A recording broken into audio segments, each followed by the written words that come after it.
안녕하세요. 천국에서 만나요. 천만TV입니다. 2024년이 밝았습니다. 제게 주신 새날들에 대해 주님이 하실 일들을 기대하며 살기로 마음먹었습니다. 올 한 해 주님과 함께 살기 위해 먼저 무엇을 해야 할지 기도했습니다.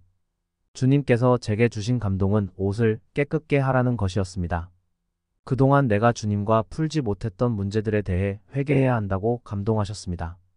나의 최종 목표와 소망은 구원입니다. 구원은 성경에서 잔칫집에 비유됩니다.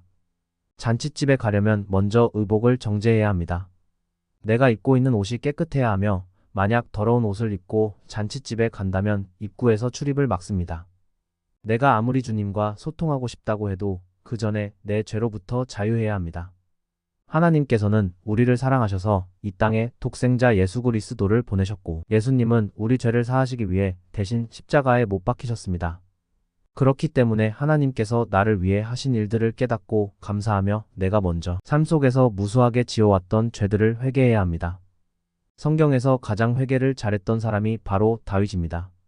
골리앗을 물리친 하나님의 용맹한 용사로 추앙받는 다윗이지만 그도 허물이 있는 한 사람의 인간이었습니다. 그는 성욕에 눈이 멀어 그에게 충성했던 우리아의 아내를 차지하기 위해 그를 전쟁터로 내몰았습니다. 또한 하나님께서 금했던 이스라엘 백성 인구 조사를 하여 하나님의 노여움을 샀습니다. 즉 하나님을 믿지 못하고 사람 수를 의지했고 또 자신이 얼마나 이스라엘을 번영케 했는지 인구 조사를 통해 확인하고 자랑하려고 하는 마음이 있었습니다. 선지자를 통해 잘못을 깨닫고 하나님께 용서받기 위해 눈물로 회개하였습니다. 반면 성경에 이에 반대되는 인물이 있었습니다. 가롯 유다입니다. 가롯 유다는 예수님을 은 30냥에 판 후 자신의 잘못을 뒤늦게 깨달았지만 자기 죄를 회개하지 않고 자살로 생을 마감합니다. 이렇듯 회개는 주님과 관계 재정립을 위해 매우 중요합니다. 지금은 구약시대와는 다르게 예수 그리스도께서 우리의 과거와 미래, 죄까지 예수님의 피로 속죄해 주셨기 때문에 마음을 다해 주님께 회개하면 됩니다. 그래서 지금부터 저의 죄를 회개합니다. 주님께서는 십자가에 피 흘리시셨고 가장 낮은 자리까지 가셨지만 제가 스스로 왕이 되어 살았습니다. 용서해 주십시오. 앞으로는 주님이 주인된 삶을 살도록 노력하겠습니다. 가족들에게 상처 주는 칼과 같은 날카로운 말들을 많이 하였습니다. 회개합니다. 앞으로는 성령께서 알려주시는 말들을 하며 살아가겠습니다. 주님께서 세우신 윗권위에 대해 불순종하였습니다.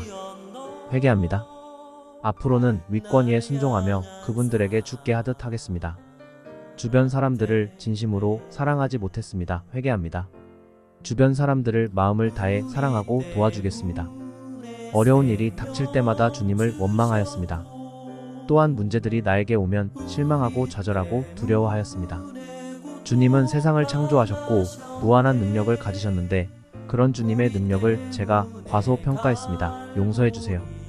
앞으로는 문제가 눈앞에 닥쳐오더라도 먼저 주님께 아뢰고 나아갈 방향을 물어보며 담대하게 살겠습니다. 기도의 자리에 나아오지 않았습니다. 주님과 소통하는 귀한 시간인데 주님 앞에 나아오지 못함을 회개합니다. 제 시간 중 주님께 나아갈 수 있는 시간을 정하여 주님께 가까이 가겠습니다. 제 모든 죄를 주님 앞에 올려드립니다. 부디 용서해 주시고 앞으로 주님과 함께하는 자가 되게 하소서. 주님 저의 죄를 위해 십자가에 피 흘려 주셔서 감사하며 앞으로 주님만 사랑하겠습니다. 이 영상을 보신 당신에게도 주님의 계획이 있으실 줄 믿습니다. 주님께서는 성령을 보내셔서 우리와 함께하기를 원하십니다. 주님을 영접하고 주님과 함께 사는 삶을 사시기를 원합니다. 하나님은 당신을 사랑하십니다. 천국에서 만나요 천만TV였습니다.